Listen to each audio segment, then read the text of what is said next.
vous retrouve, Axel Rebaud, Et pour oui, justement nous présenter la Guyane. Et oui, on part à présent pour un autre continent, bordant sur 730 km le Brésil. La Guyane est riche en saveurs et en épices.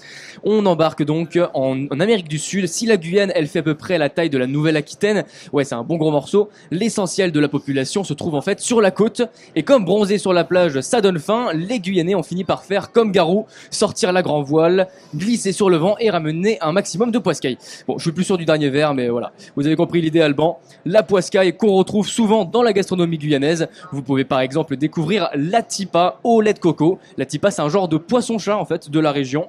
Mais ce qu'il y a de génial dans la cuisine guyanaise, c'est en vérité sa diversité dans ses influences. Du fait de son histoire et de son emplacement géographique, la culture culinaire puise ses sources dans les cuisines amérindiennes, brésiliennes, indiennes, même chinoises, Alban. Un vrai métissage des saveurs sous les papilles. C'est comme ça que vous avez une région qui accouche de choses comme le blaf, un bouillon avec oignons, ail, de la branche de céleri et du basilic, ou le colombo, un ragoût à base de viande et de légumes au curry.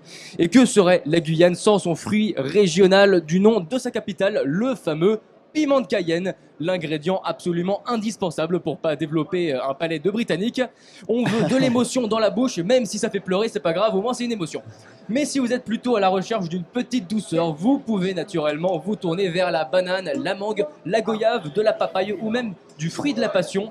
Alban, je sais que vous allez pleurer avec le piment de Cayenne. Tous sont excellents pour calmer les ardeurs du précédent. Alors rassurez-vous, j'ai une très bonne résistance va voir au piment. Merci en tout cas, Axel Rebaud.